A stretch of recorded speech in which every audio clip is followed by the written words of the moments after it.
தென் மாவட்டங்களில் பெய்து வரும் கனமழை காரணமாக 4 மாவட்ட ஆட்சியர்களுடன் காணொலி காட்சி மூலம் முதல்வர் ஸ்டாலின் ஆலோசனை நடத்தி வருகிறார். முழு விவரங்களை செய்தியாளர் பாஸ்கரிடம் கேட்போம். பாஸ்கர், வணக்கம். இந்த ஆலோசனை கூட்டத்தில் வேறு எந்தெந்த துறைகளை சார்ந்த அதிகாரிகளும் பங்கேற்றிருக்கிறார்கள்? விவரங்கள் என்ன? தமிழக முதலமைச்சர் கோவையில் இருந்தவாறு வீடியோ கான்பரன்ஸ் மூலமாக தலைமைச் செயலாளர் மற்றும் 4 மாவட்ட ஆட்சித்தலைவர்கள் மற்றும் அமைச்சர்களுடன் ஆலோசனை மேற்கொண்டு வருகிறார். இந்த ஆலோசனையுடைய முக்கியத்துவம் என்னவென்றால், தென் மாவட்டங்களில் இருக்கக்கூடிய மழை பாதிப்பு, மீட்பு மற்றும் நிவாரண நடவடிக்கைகள் தொடர்பாகத்தான் தற்போது இந்த ஆலோசனை என்பது முக்கியத்துவம் பெறுகிறது.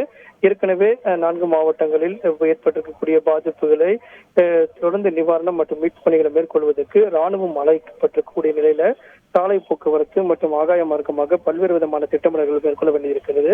இதன் காரணமாக அனைத்து துறைகளும் ஒருங்கிணைந்து செயல்படக்கூடிய நிலையில கோவையில் இருந்தவாறு தமிழக முதலமைச்சர் இந்த வீடியோ கான்பரன்ஸ் மூலமாக ஆலோசனை நடத்தி பல்வேறு உத்தரவுகளை பிறப்பிக்க உள்ளார். பிற்பகல்ல 3 மணி அளவுல டெல்லி செல்ல உள்ளதன் காரணமாக அமைச்சர் உதயநிதி ஸ்டாலினை தென் மாவட்டங்களுக்கு அனுப்பி மீட்பு மற்றும் நிவாரணப் பணிகளை கவனம் செலுத்துமாறும் ஏற்கனவே அங்க சென்று இருக்கக்கூடிய அமைச்சர்கள் களப்பணிகளில் மேற்கொண்டு வருகிறார்கள்.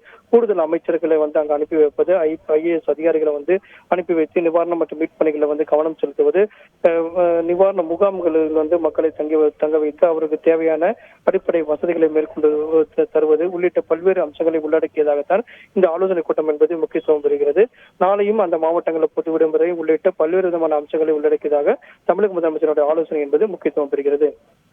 முழு விவரங்களுக்கு நன்றி பாஸ்கர். செய்திகளை உடனுக்குடன் தெரிந்து கொள்ள உடனே சப்ஸ்கிரைப் பண்ணுங்க.